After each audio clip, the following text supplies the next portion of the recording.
कि हमारे देश के 12 करीब लड़के जिनको धोखा देकर, नौकरी का धोखा देकर इनको रशिया लेकर गए और वहाँ पर एजेंट्स ने इनको कहा कि सिक्योरिटी में काम करना है, बिल्डिंग की सिक्योरिटी में, और उसके बाद इनको धोखा देकर ले जाकर वॉर फ्रंट पर रशिया यूक्रेन की जहाँ जंग हो रही है वहाँ पर इनको लेकर चले गए।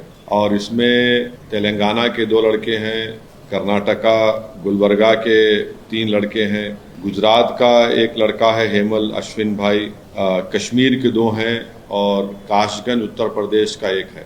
इन पीड़ित परिवार के जिम्मेदारों ने मुझसे मुलाकात की तो मैंने दिसंबर के महीने में हमारे फॉरेन अफेयर्स मिनिस्टर जनाब जयशंकर साहब को लेटर लिखा।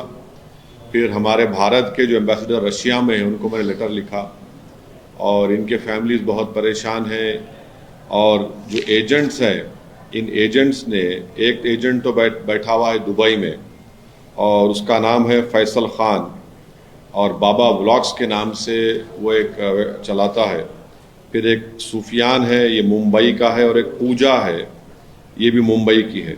इन तीनों ने इन बेरोज़गार नौजवानों की बेरोज़गारी का फ़ायदा उठाकर इनको धोखा देकर रशिया भिजाकर इनको वहाँ पर यूक्रेन की जंग के मैदान में पहुँचा दिया। और जो इंडिया के एजेंट रशिया में है, रमेश उसका नाम है और एक मोइन है।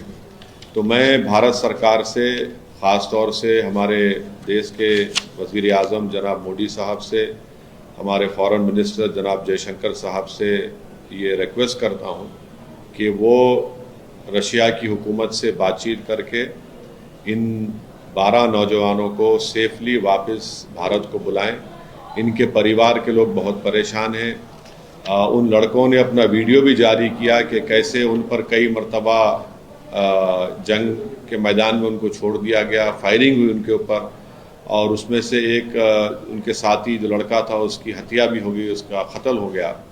तो ये इनके परिवार बहुत परेशान है और आप अंदाज़ा भी नहीं लगा सकते उनके माँ बाप, उनके रिश्तेदार किस तरह से कर्ब से अपनी ज़िंदगी गुजार रहे हैं।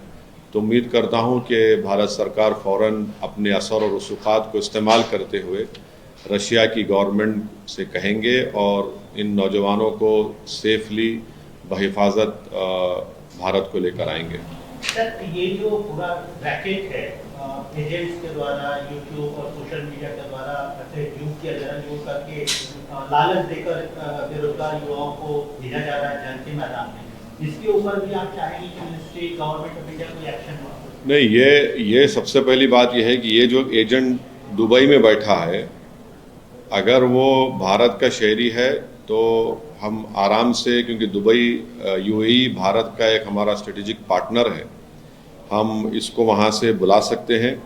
और ये जो सूफियान और पूजा हैं, इनको भी अगर ये भारत में है तो इनको फ़ौरन इनके ऊपर एक्शन लेना चाहिए। और दूसरा है कि जो रशिया में जो ये भारत के एजेंट बैठे हैं रमेश और मोइन, इनको भी हम रशिया की गवर्नमेंट से बात करके इनको एक्सट्राडिट करें। ये भारत के नौजवान, बेरोज़गार नौजवानों का एक्सप्लॉयटेशन कर रहे हैं और यकीनन नौजवान चाहता है कि उसको नौकरी मिले, तो इन लोगों को झांसा देकर, धोखा देकर और जंग के मैदान में लाकर छोड़ दिया जा रहा है। ये सिविलियन लोग हैं, ये कभी ज़िंदगी में ना कभी बंदूक उठाए, ना इनको गोली मालूम, ना इनको इस तरह के माहौल को उन्होंने कभी देखा है। तो ये एक बहुत बड़ा रैकेट है जो हमारे भारत के नौजवानों को एक्सप्लॉयटेशन कर रहा है उनका, और उम्मीद करते हैं कि स्टेट गवर्नमेंट और गवर्नमेंट ऑफ इंडिया इन पर सख्ती से एक्शन लेगी।